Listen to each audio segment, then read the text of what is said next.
keep it is by knowing and appreciating all the various dynamics that make it viable, that make it effective, and that truly makes it a government that is of the people, for the people, and by the people. So having said that, I was asked to give a little bit of background on the 13th Amendment. And the 13th Amendment is one of three so-called Reconstruction era amendments. Reconstruction was the 12-year period that followed the Civil War, starting in the year of 1865 and ending in 1877. There were some very specific actions that brought about an end to Reconstruction, and why the year 1877 is set as the closing year of this very important time period in history. And upon further review, it's something that we may even consider renaming, because Reconstruction brings to mind an idea of totally rebuilding something, presumably something that's stronger, something that's better. But when you actually look at what happened in the wake of Reconstruction, I'm not so sure that that's what actually happened. And what really more so happened was restoration and not Reconstruction. But these are some of the questions that I wrestle with students who I work with over at Tallahassee State. So to kind of give you the pretext for how the 13th Amendment came about, the first thing that I want to do is shoot one of the prevailing sacred cows that exist out there that tell us that the Emancipation Proclamation ended slavery. In fact, if you were to ask most people who fancy themselves as, fairly intelligent or reasonably educated, they will tell you that, Lincoln freed the slaves. Well, first of all, number one, I have a problem with the word slaves. I don't like to refer to objectify human beings as things. So we talk about their condition as being enslaved. So Lincoln did not, or if you look at the text of the Emancipation Proclamation, that's not really what brought about an end to chattel slavery in this country. The Emancipation Proclamation was first and foremost a military document, or a document of military strategic importance. I can go off on a rant about that, but I will just bring it back to this idea of it formally ending chattel slavery in this country, which it did not. Had it done that, we would not have needed the 13th Amendment. So that's just, from a logical perspective. But I want to just share something real quickly, if I may. And wouldn't you know, my screen just went dark on my phone here. Okay, I feel like a little bit of a baby boomer here with the technology.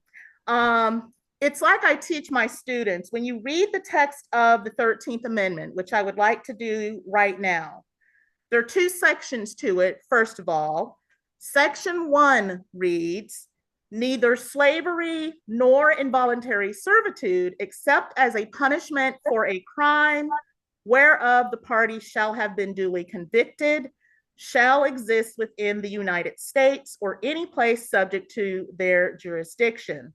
Section 2 then goes on to read, "Congress shall have power to enforce this article by appropriate legislation."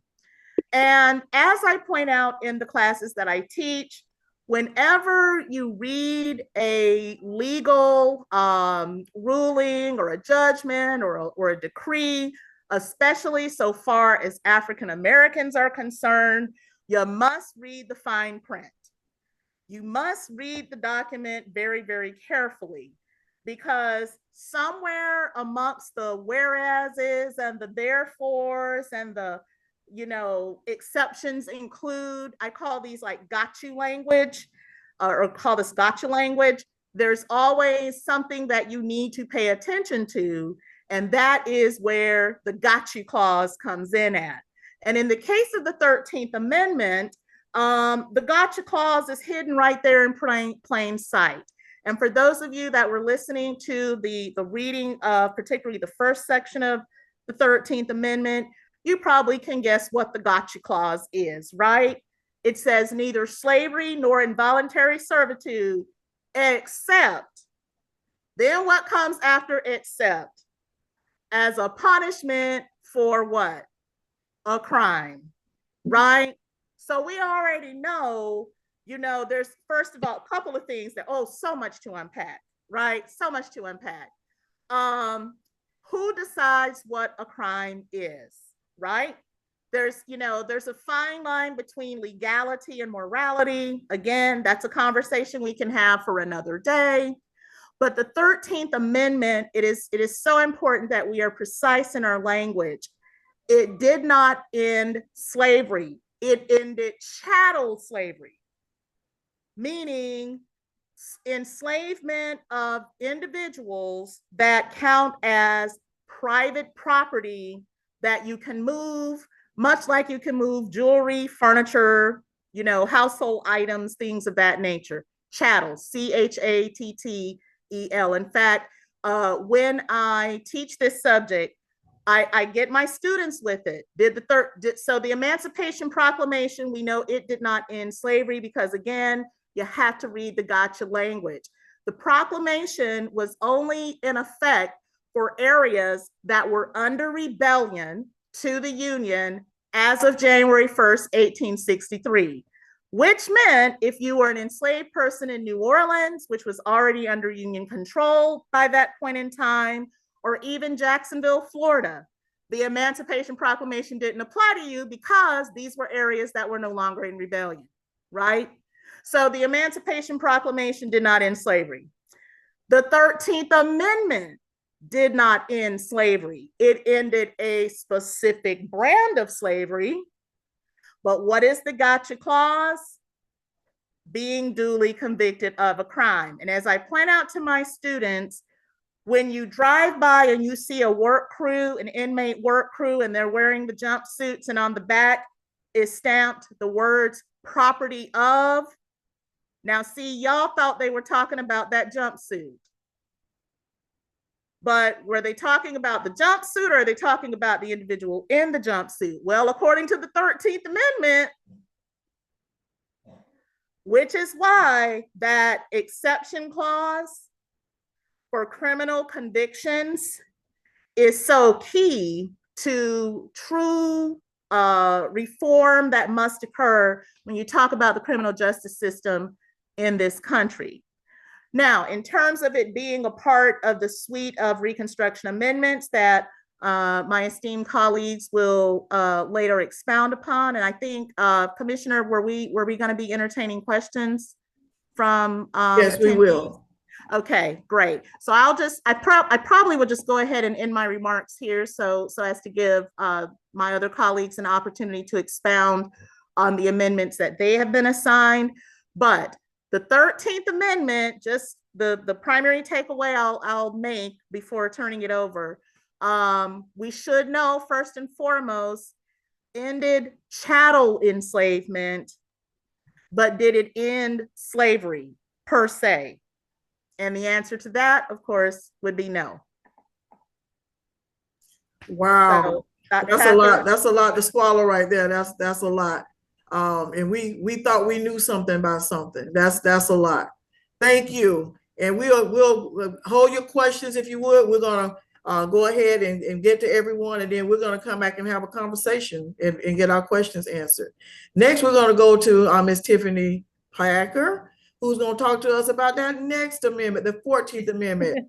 I'm gonna spotlight you so that they can actually see you. That's fine. So move forward.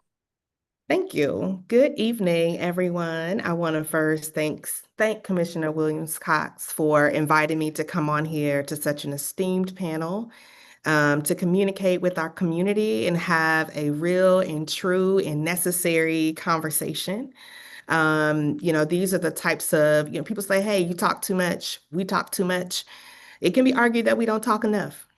And so I'm so glad to be on here to really talk about ways in which, things like the Constitution, things that are understood as being important to our past, how it is still showing up very much so in our present, and what that means and why it remains relevant. So good evening to everyone. So I am going to be talking about the 14th Amendment. And let me preface all of my statements by saying that I am no political scientist, okay? I am a historian through and through. Yet, there are three amendments that I do not let my history students leave my class not knowing, and that is the 13th, the 14th, and the 15th Amendments. So when I was asked to come on and talk about this, I jumped at the opportunity. So, very simply, you have to be free in order to be a citizen, and you have to be a citizen in order to be able to vote. So that's a very simple way to always remember 13th, 14th, and 15th Amendments without even trying, right? You got to be free in order to be a citizen, and you have to be a citizen in order to be able to vote. Okay. All right. So Dr. Oliver did such an amazing job laying out really what's going on around these amendments. So one of the things that I try to talk about with my students is that even when we talk about things that are specific, try your best to keep it in the larger scheme of what's happening so that you can have context and understand why things are so important and why they are relevant and why they are developing in the way that they do. Okay. So the 14th Amendment will be first passed in 1866, but will be ratified in 1868. Now, why is that important? That's important historically because guess what? Ironically, even though I'm this die-hard historian, I don't care a lot about dates. I don't typically care a lot about dates. Don't tell nobody. There are some dates that you should know, though. And one is when Black people get freed in this country. So, as Dr. Oliver pointed to, there are two main years that historians, scholars, and people who just know typically reference. 1863, I typically rock with 1865. Okay. So imagine a nation that just freed these people in 1865. This is such a big deal for the African American population, if I can call them that, right? Because if you say African American, the suggestion is that they were citizens. So what do you say? African descendants, Black people, right? Those are things that we still kind of debate back and forth, right? So just to kind of give you a nugget as to even why I reference Black people differently at different times, because I still even war with how do we consider ourselves based on how the law understood us and what our realities were at that time, right? So for the sake of conversation, I'll rock with African American. So you have this newly freed Black population who is trying to figure out which way forward, right? But you also have a nation that is saying, uh-oh, how do we want to look in the international realm, right? Because what Dr. Oliver was really getting at, and she did a good job setting this up, is that while we would like to think that Lincoln was really making these moves based on morals, he really was centering economics. And he knew that as the rest of the world is moving towards industrialization, there is no way that this nation could justify holding on to slavery. It would be the same as the rest of the world's have MacBooks and we got typewriters. You just cannot keep up. Okay. So Lincoln said, we got to free these people. And now that we're free them, and now we got to figure out how we're going to move the nation forward economically, we also want to show up and come out of this thing looking like brand new money. So other things that we have to consider in addition to our economy is how do the people show up?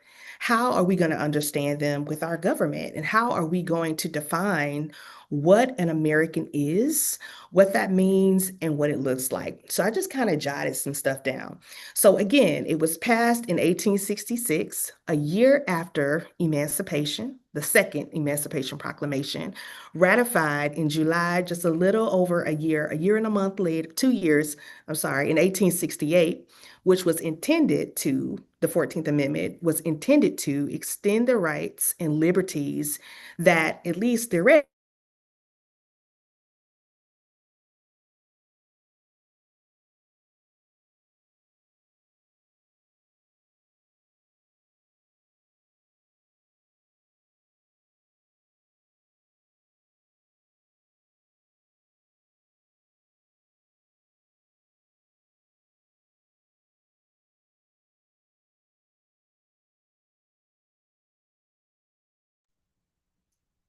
Okay, looks like she's frozen. Is she frozen for everyone else? Yes. Okay, Yes. she's in the library. Okay, there we go. She's Ah, back. listen, listen. The state Girl, was it was like, getting too deep. It was getting girl, too deep. They came for you. like, I don't even know the last thing you all heard. I was going in so hard. Come on, let's repeat. Let's do it again. Do it again. What I was saying was, let me go back here. I was going back to when it was passed in 1866, which was a year after the Second Emancipation Proclamation. Okay. So let's keep that in mind. And in 2 years later, it would be ratified with the idea of extending rights and liberties that had already been granted by the Bill of Rights, at least theoretically. Okay. So I also wrote down some provisions and I want to make sure that I said it right because I was kind of talking smack when I got cut off, right? I kind of chuckled and said, that's what I get for talking smack. What I was saying is that I want to write these provisions down because the state says, stick to the facts. So I'm going to stick to the facts and make them eat the facts, okay? All right. So provision one says all persons born or naturalized in the United States, okay, thereby granting citizenship. Citizenship would be granted to all persons born or naturalized in the United States, thereby granting citizenship to formerly enslaved people. Provision two says, nor shall any state deprive any person of life, liberty, or property without due process of law, nor deny to any person within its jurisdiction the equal protection of laws. This was supposed to be applied both federally and at the state level. And so I don't even have to go further to let you know how this is even showing up in quite problematic ways, right? Who do we understand as being citizens? Who should it be extended to? Who do we have the right to snatch that from, if at all? Okay, if at all. And so if I can make it plain, this is really a shout out to the question around birthright citizenship. Okay, birthright citizenship. So, in other words, how do rules, laws, regulations, and overall jurisdictions apply to, say, undocumented immigrants, right? And if you are understanding someone as an undocumented immigrant, real or not, you might just understand them that way. They may not really be. What we are seeing in current society is that they are being targeted, discriminated against, right? Without penalty. And so when you hear people who are bringing to the forefront things like ICE raids, yes, this is a moral issue, but it really is challenging the Constitution in terms of what it's supposed to do versus what it is doing. So another thing I often tell my students too, Dr. Oliver, I love those references. We can't help it as educators, right? Talk about how we show up in our classrooms. I tell them this, that what the laws, rules, regulations, including the Constitution shows us is just because things are written does not mean that it is a reality. Those are two different things. Those are two different things. And so I'm going to wrap it up too, because I know I can be chatty patty, but there are two court cases that typically go in alignment with the 14th Amendment when you have our, say judges and court systems that are having or working hard to keep certain things in place, or they should be, okay? One case that often comes up when the 14th Amendment comes around is, and I know you all are familiar with this, the Dred Scott case, right? Dred Scott versus Sanford, when you had this enslaved man who was, owned and was taken to a free part of the country. And when his owner died, he went and he petitioned the court for his freedom. He petitioned the Supreme Court. And they denied him because they said that Black people are not citizens and neither should they be extended the right of citizens. So they're like, we don't care if you were, functioning in a free state. We don't even care if your former owner understood you as being free or not. We don't understand you as a nation. And that case is typically understood as one of the biggest failures in U.S. Supreme Court history, right? And one of the reasons why, when we talk about birthright citizenship right now, that case, at least for sensible people, still tend to serve as a moral compass.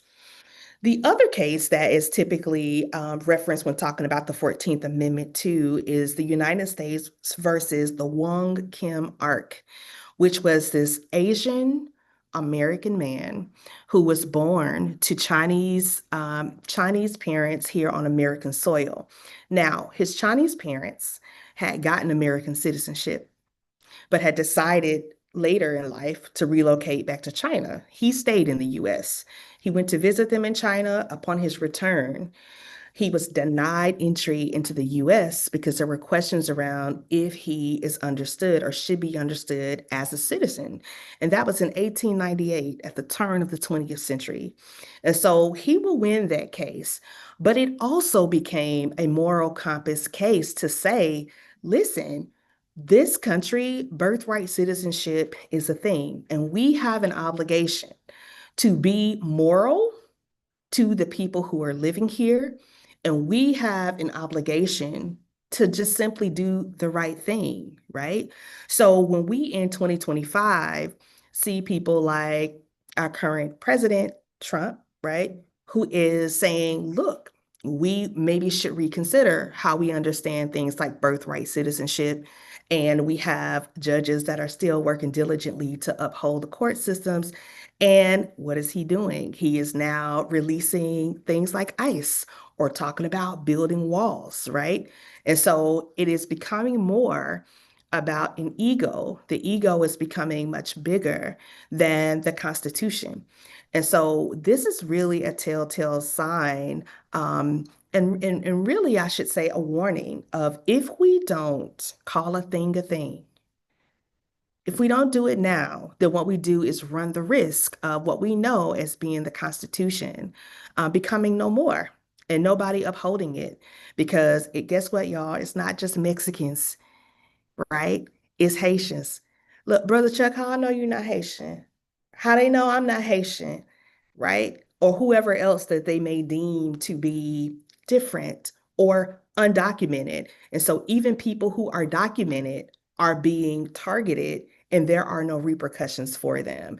So as I always like to say, people can talk about history all they want, but the fact of the matter is that the more things change, the more things stay the same, and we are not as far removed as we would like to think. Ashe. And let the church say, amen. Wow. Thank you. That's mind blowing. It is mind blowing. I was not familiar with the case dealing with the Asian American. Mm-hmm. That's enlightening. That's good. Yeah. And you're right. We won't stop there. So, all right, rounding out the dynamic trio, none other than the Hobster himself, observation author Chuck Hobbs. What say you, Chuck Hobbs, Attorney Chuck Hobbs?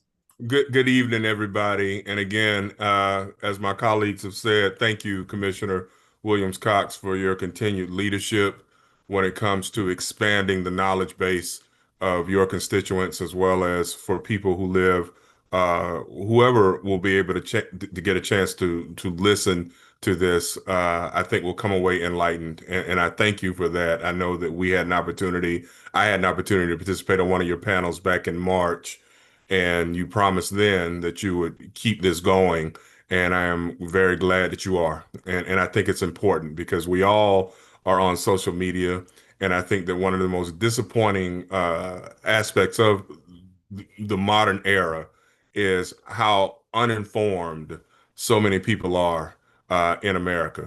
And that crosses racial lines, both genders. I mean, people just are ignorant, and I mean that not in a condescending way, but I mean it in the truest sense of the term. They just don't know.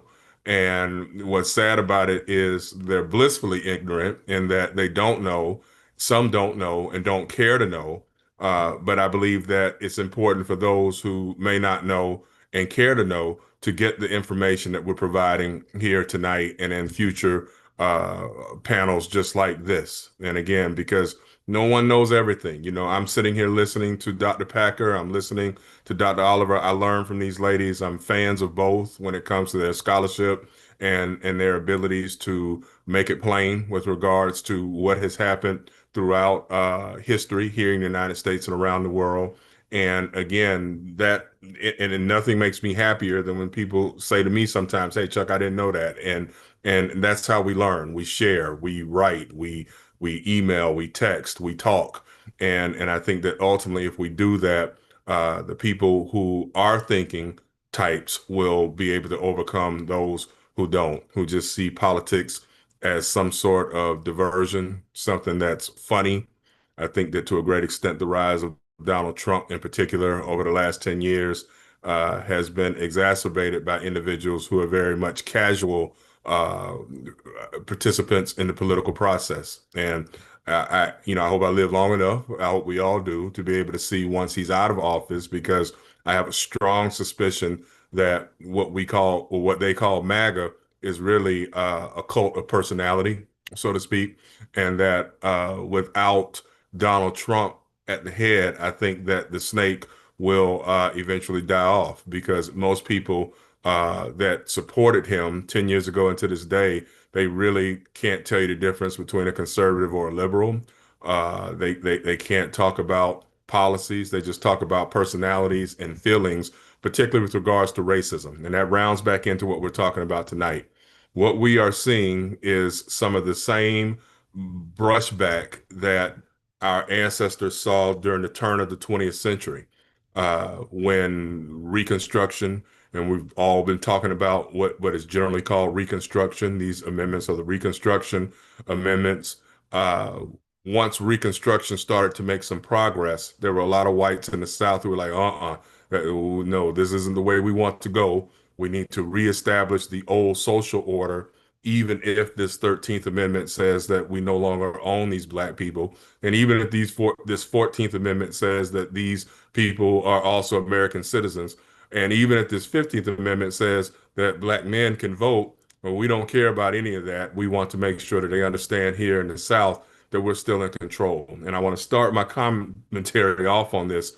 The 15th Amendment in particular is something that we are still dealing with too. Dr. Packer raised the issue about birthright citizenship that is critically important right now in 2025, but so too are attacks on voting rights, voter suppression, and the Republican Party of today go hand in hand. And there's a sense of irony in that, because the Republican Party back in the day was the party of Lincoln, was the party that supported the Emancipation Proclamation, the party that pushed the 13th, 14th, and 15th Amendments. And when you get to the 15th Amendment, which was passed in 1870, what you had was a situation where Republicans were seeking to establish control. We talked about economic control with Dr. Packer. They wanted to make sure they held on to political control. So what would be one of the best ways to maintain control? They wanted to provide the franchise to almost 750,000 black men who, now being citizens per the 14th Amendment, could vote. And they wanted these black men to vote, drum roll please, Republican. And by and large, that's what happened for those who were able to vote during that early part of Reconstruction from about 1870 to 1877. Let me pull this up so I can read the plain language. I had it, and then I put it down. Let me pull it back up. Uh,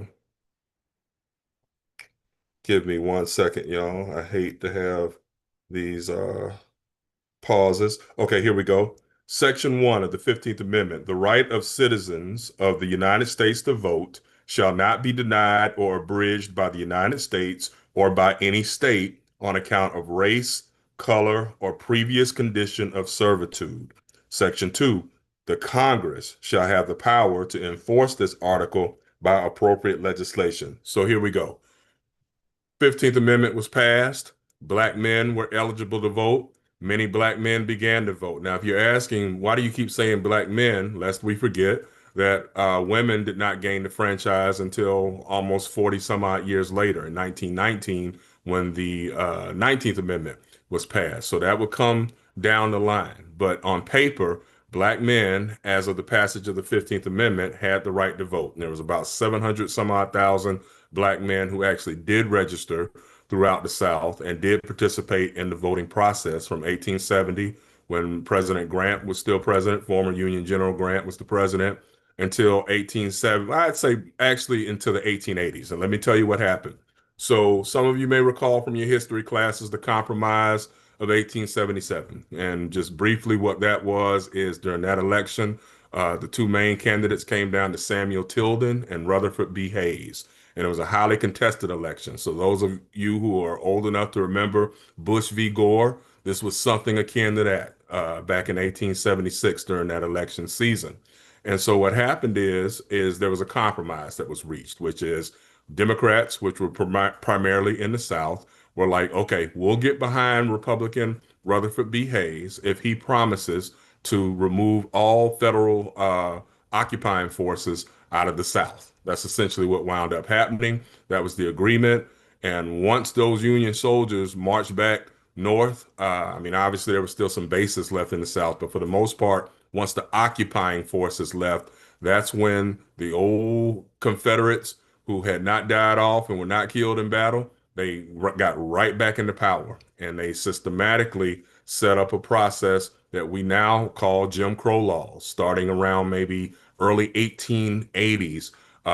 You started to see these constitutional conventions, these state conventions all across the South, Mississippi, Florida, Alabama, Tennessee. And if you look at those state constitutions from that period of time, everybody's constitution looked the same. And so that's when they started creating these laws that really tracked the old black slave codes. They used to be called the slave codes, and they started calling them the black codes. They tracked, which was we couldn't go to school with whites anymore. We couldn't walk on certain parts of the city. You couldn't sit where you wanted to sit. All of these things that we have seen for years, the colored water fountains, the colored bathrooms, all of those things came into being in the 1880s and on into the 1890s. And then what made it even worse is by 1896, when the Plessy versus Ferguson decision was rendered by the United States Supreme Court, that upheld these laws, which meant that the states were only required to provide separate but equal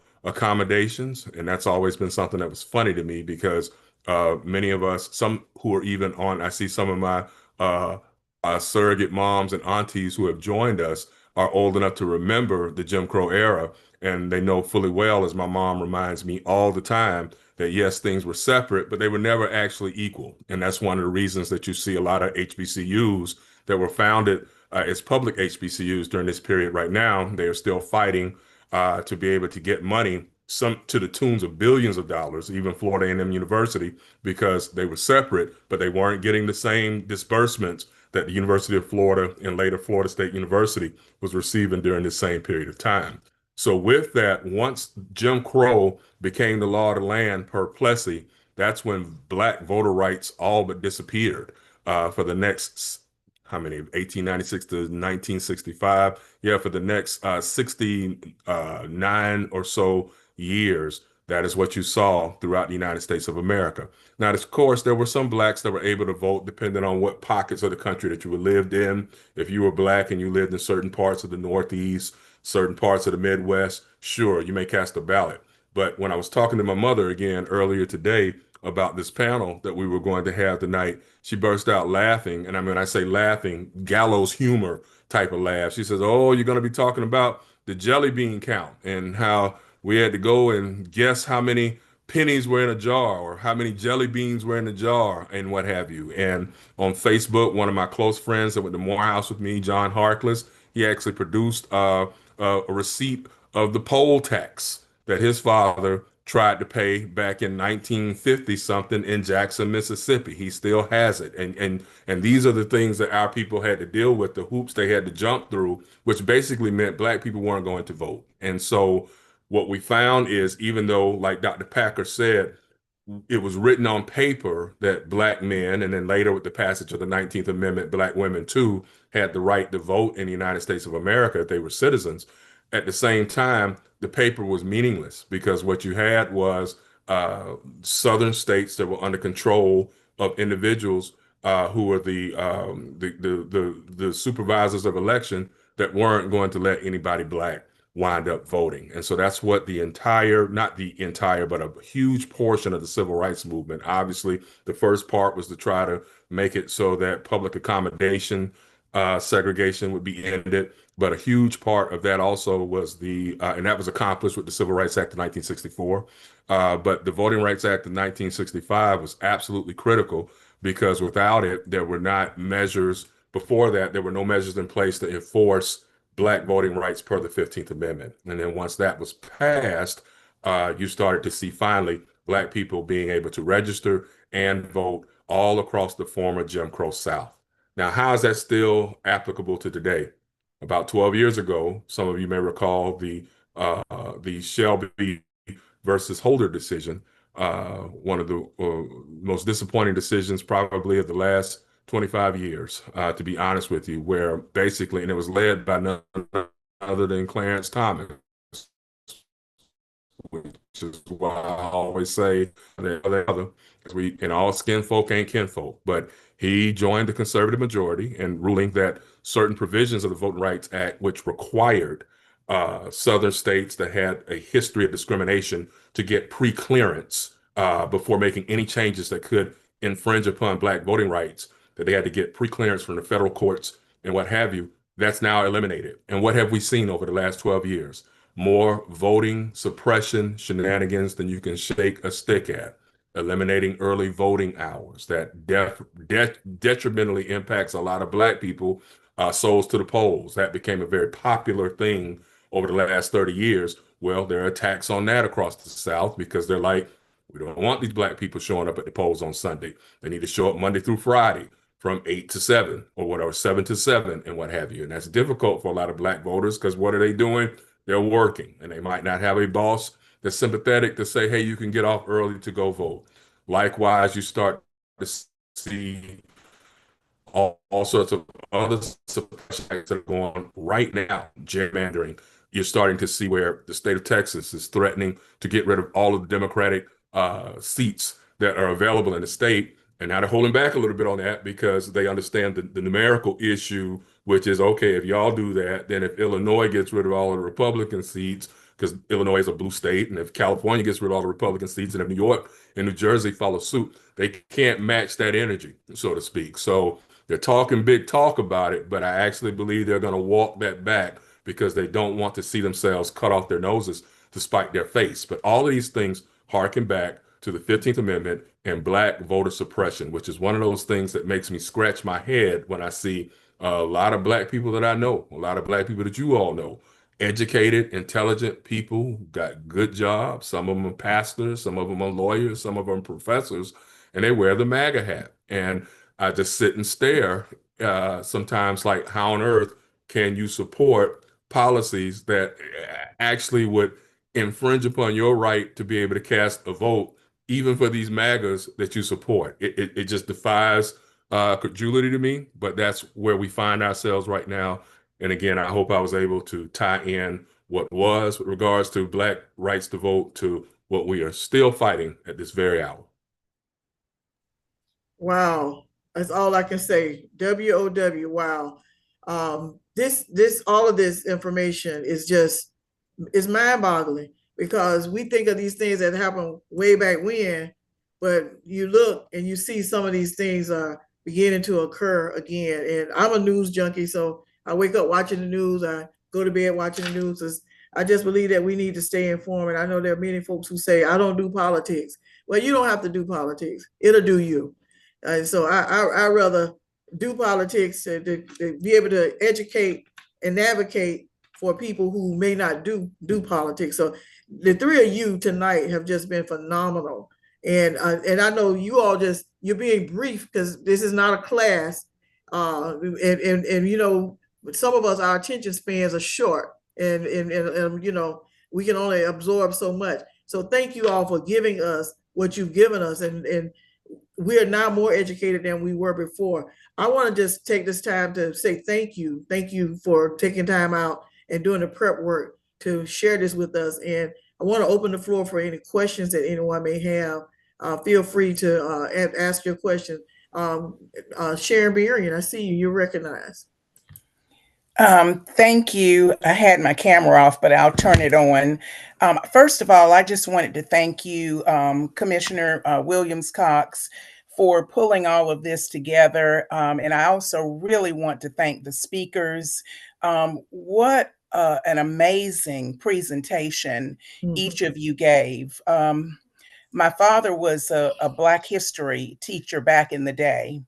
And he always encouraged us, as his children encouraged his students, being an educator, to make sure that we understood from whence we came. You know, we perish for the lack of knowledge, and we need to make sure that we are always on top of everything. I don't really have a question. I just wanted to let you know how impactful I found tonight's presentation, despite what the governor and others are trying to do to keep us from understanding and knowing more about our history. They can't stop presentations like this. So I pray that we continue to do this. We have forums like this. We bring them into our churches. We talk to our children more. We do everything that we can to make sure that our kids, our community, stay involved and stay informed. And I concur with you, Mr. Hobbs, about what we need to do as a community. I am so, Pastor Berian and I talk about it all the time, but I am amazed at the fact that we sometimes vote against our own best interests. And I do not understand why we as a community, having even a fraction of the knowledge that was being imparted here tonight, how we don't go to the polls and vote, or how we can support people that tell us what they're going to do and then do it. And then we go back and vote for them again, or we don't vote for people who can help us. So again, thank you all so much. This was wonderful. And I hope that we can get a part 2 from each of you. Thank you. Thank you. Thank you. Yes, you are welcome. And thank you for your words. Absolutely. Thank you. I'm looking forward to round 2. That's right. Let's do it. Any other questions? I have a question regarding Chuck, what you mentioned about the voting rights. Black men were able to vote on paper, but and in the 1920s, white women were able to vote, but Black women, we were not able to vote until 1965. So we don't want to get it twisted. And I am very proud to say that I grew up in a county where my grandmother, who could not read or write, my maternal grandmother who raised me, could not read or write, she voted. I actually went in the booth with her to help her vote. She signed petitions when Nicholas Thomas came by. I wanted to run for clerk of court in Gadsden County. And you know how long he's been in office. She actually signed a petition for him to run for office. I'm proud of the fact, too, that my dad, both of them are in heaven now, did a yeoman's job in helping to get people elected in the county and elsewhere. You all know that he served as my campaign manager for the last time I ran for the state house.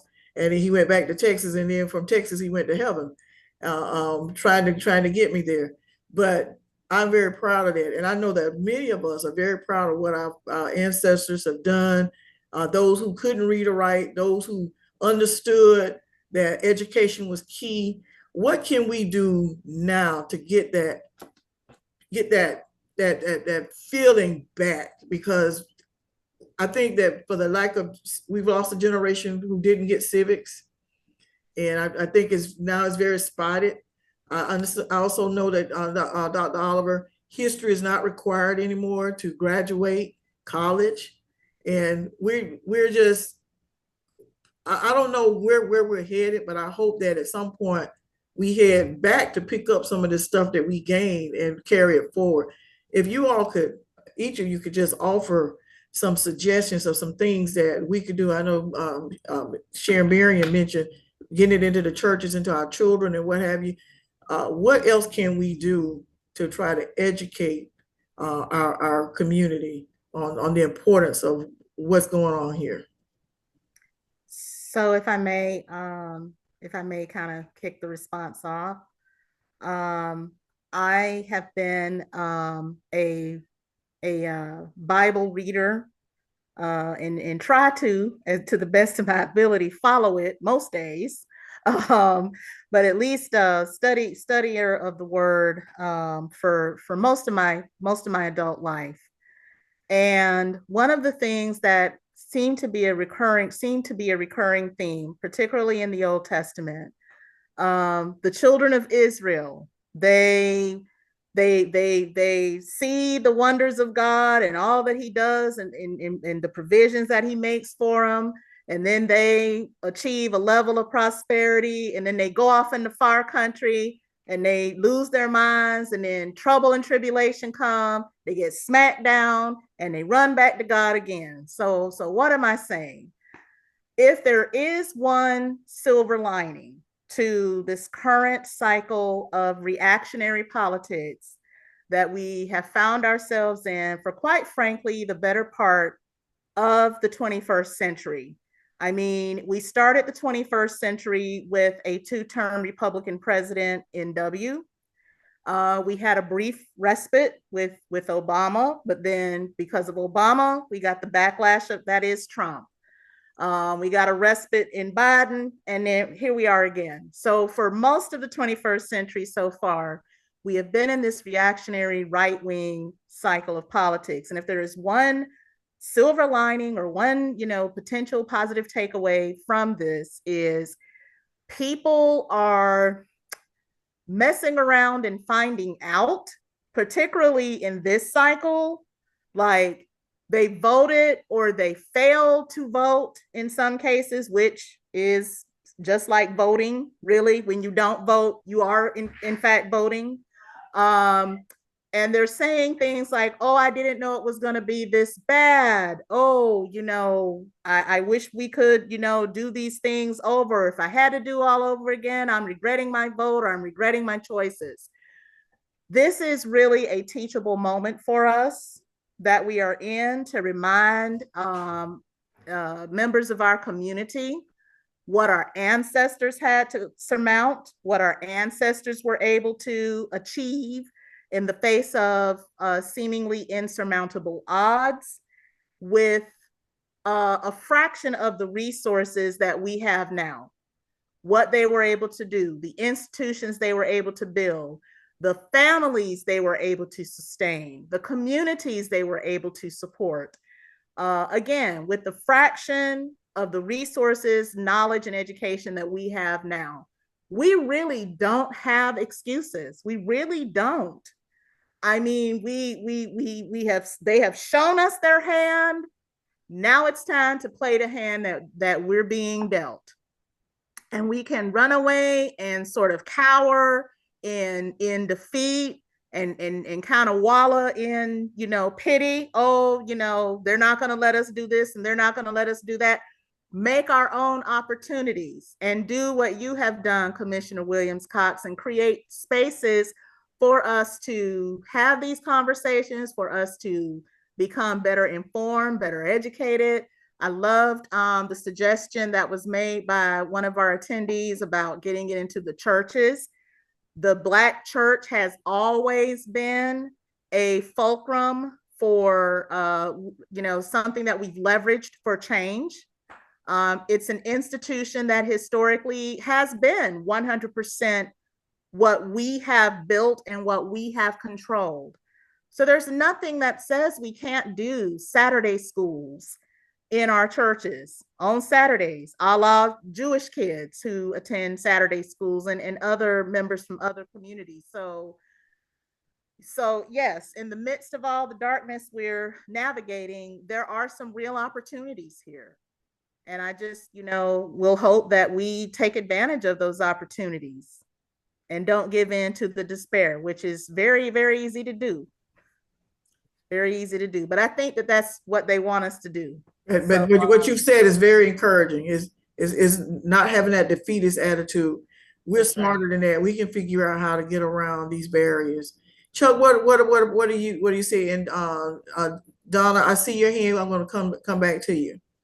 I love the idea about Saturday schools. I love the idea that you floated on my Facebook page the other day, Commissioner, about evening schools and what have you. And I've had some loose chats with Dr. Oliver about that, and maybe we can, as a group, with our group here, discuss how we can make that a reality. Because I do sense that there is a hunger. I mean, I know for these types of conversations, and I also think it's important to be able to leverage social media. I think that one of the things that the right wing has done a great job with over the last decade is being able to have its influencers put its information. Now, we know the information's fake.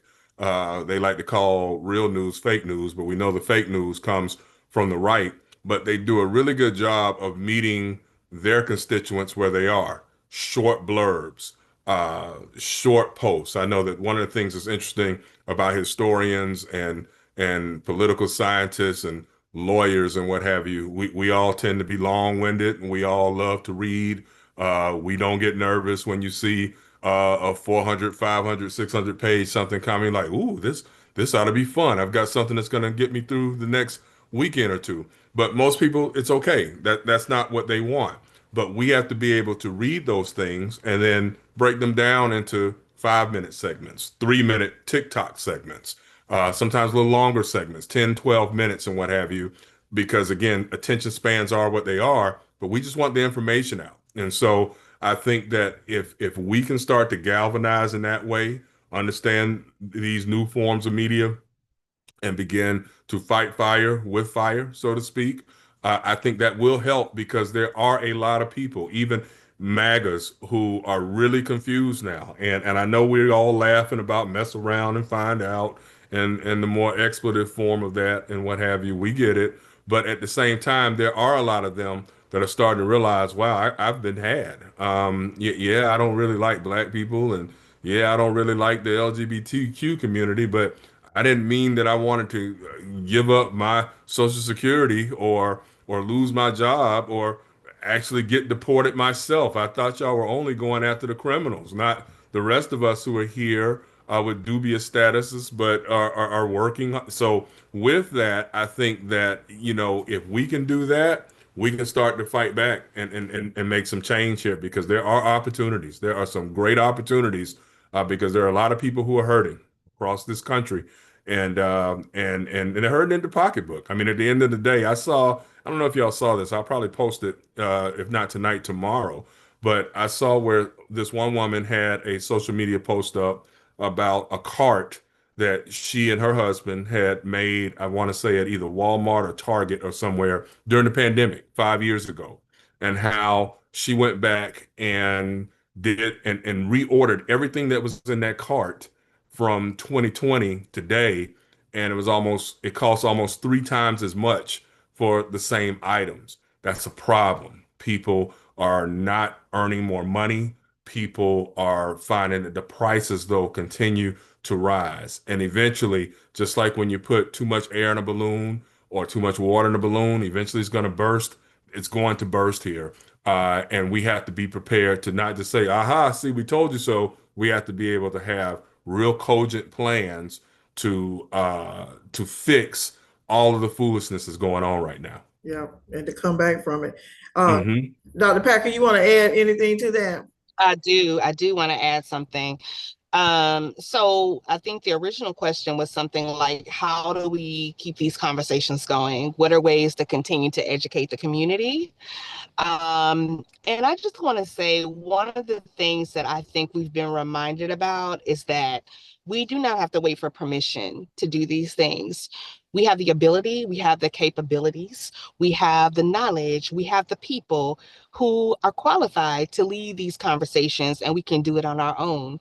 So, for example, one of the things that I did starting a couple of years ago was start what I call the underground school, where I held a 6-week course virtually for any and everybody who wanted to sign up for it. And we would just talk and have these historical conversations, but place them within current context. And so it really has been a rewarding experience, not just for children, but for adults alike, because you think about it, even when we feel the way we feel and we know what we know, it's not that many spaces where we can always have these uncomfortable conversations without consequence. So I think it's important for us to be intentional about creating those spaces. So if it is in a church, right? If it is online, if it is in this constitutionally sound meetup here, right? There are ways that we can do it that are powerful, effective, and impactful. The other thing that I want to say is I think it's very important that we protect HBCUs at all costs. So Dr. Oliver was talking about how history for many places is no longer a requirement. I am proud to say that at FAMU, at least as of now, African American history is not just on the books, but it is a requirement. And every student, no matter what their major is, they have to come through an African American history class.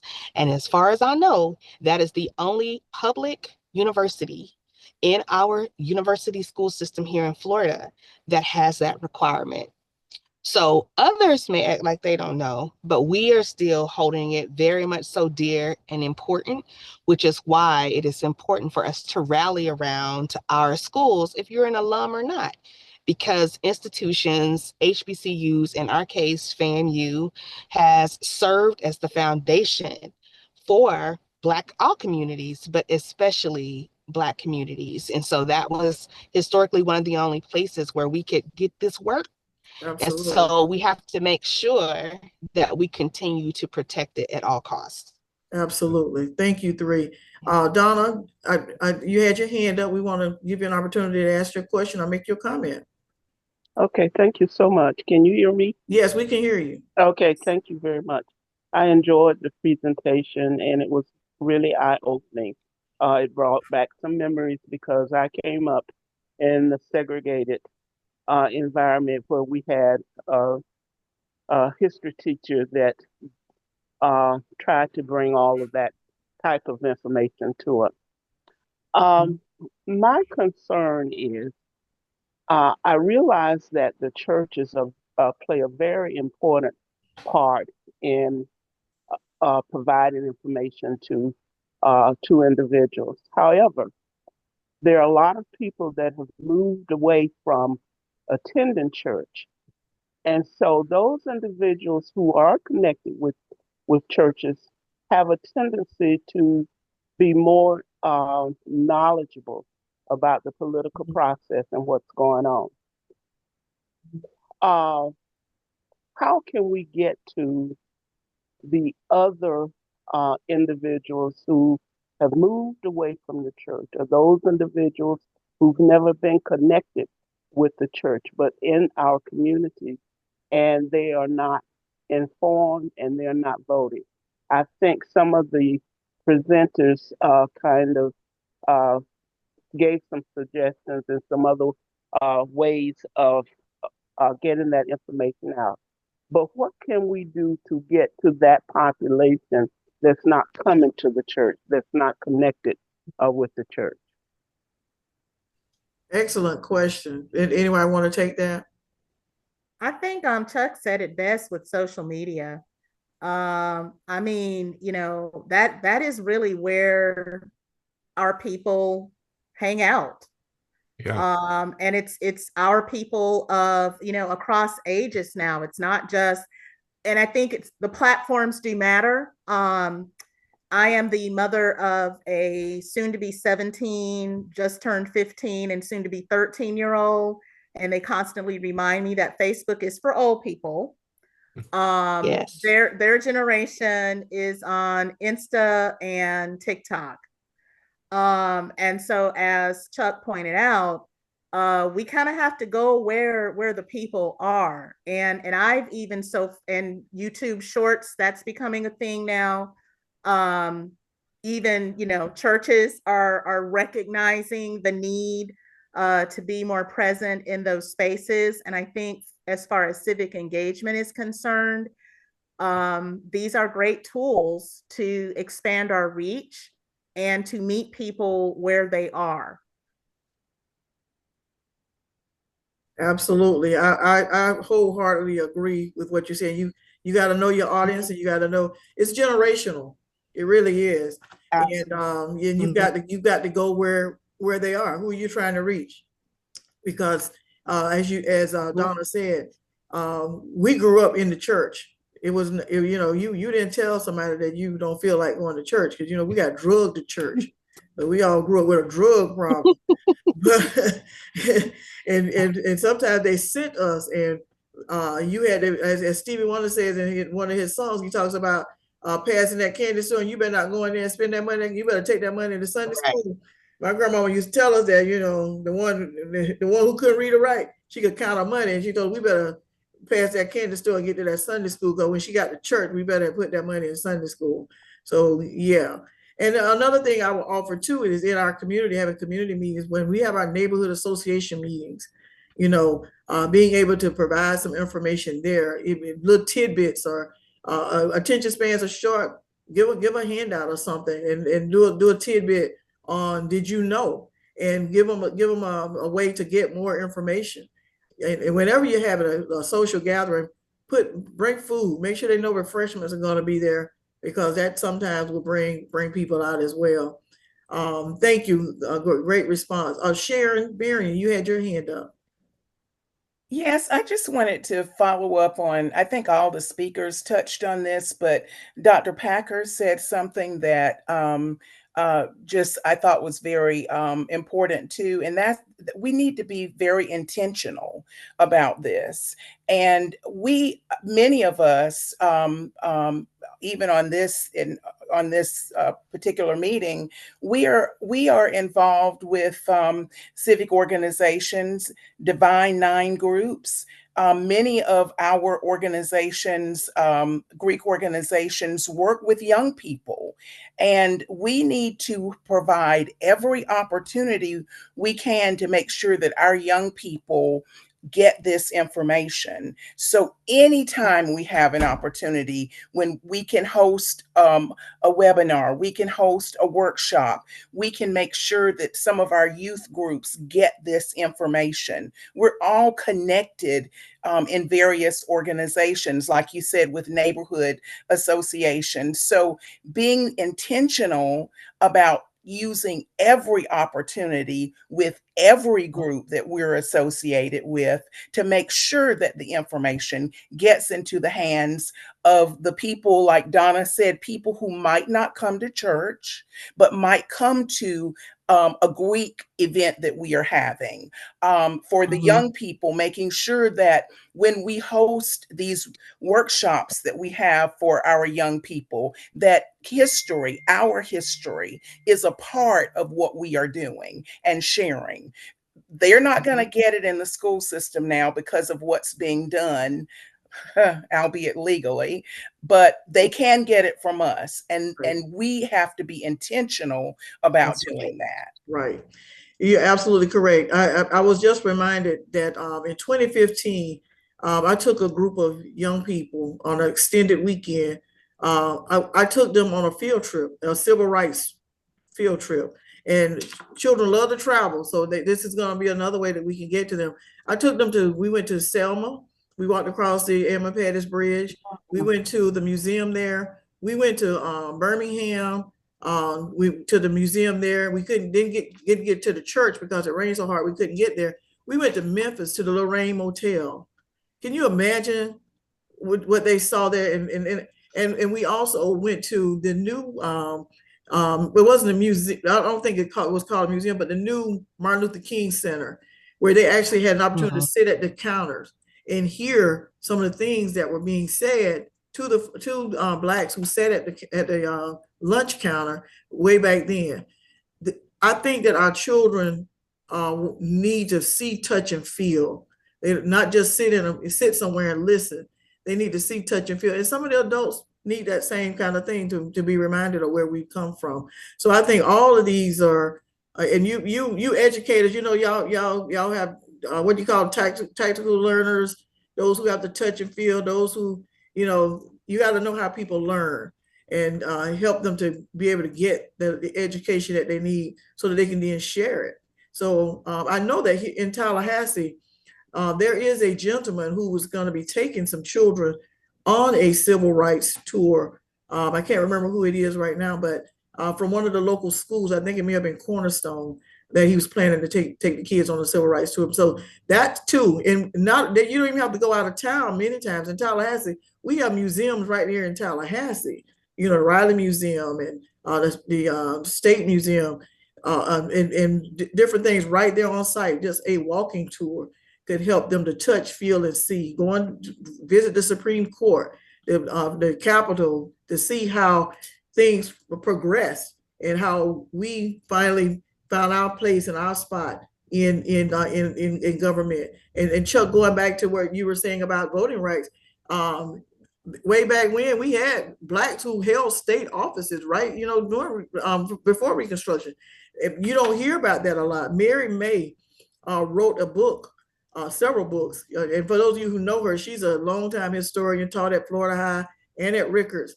And she put together all of this documentation, all this information about Blacks who held office, all the way up to when Mayor Ford, the first Black elected mayor, was elected in the Tallahassee, and how that all transpired and how that happened. We have history, living history, right in front of us. We may not recognize, we may not know it. There's a lot of conversation going on right now about the new monument that was put up there regarding slavery. It's triggering some people because, one, nobody knew it was there. It was put there quietly. There was no opening for it, nothing special. And it just shows an evolution of slavery. It doesn't show how we progress out of that. So it's triggering for some. And so there's great conversation going on right now about that. So also reach out to some of your other local historians. That's another way to get this information.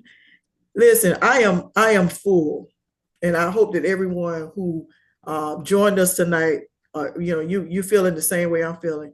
I'm full, but I want so much more. I want to know, and I know that there are those, as we said, that are hungry and thirsty for information. And Scripture says that we perish for the lack of knowledge. And so what we want to do is we want to empower people by making sure that they have the knowledge. So I look forward for what comes from this. I'm open to help wherever I can and help to provide a platform, an opportunity. But I think that now is the time, as you said, Dr. Oliver, us Israelites are now returning to God, begging him to save us again. We wanted a king, we wanted a judge. He allowed us to have it. And so now we're going back to him because he knew that he was the only king, he was the only judge, but we wanted somebody we could see, touch, and feel it. Let me tell you, it ain't feeling so good right now. It ain't feeling good at all. And so we're running back, and may he forgive us again and renew and restore, because as we said, these amendments are dealing with not only reconstruction, but with restoration, and allow us to be able to continue to live, thrive, and have a good life. So thank you all very much again for taking our time in your schedule. I don't see any other hands. Don't know if there are any other questions, but these individuals are in our community. Feel free, they're all on Facebook. And I'm looking around. I think most of us are probably on Facebook as well. Reach out to them, and if you need their contact information, I'm happy to share it. But I look forward to our next round. As I mentioned, Chuck Hobbs is going to be teaching over in Gadsden County.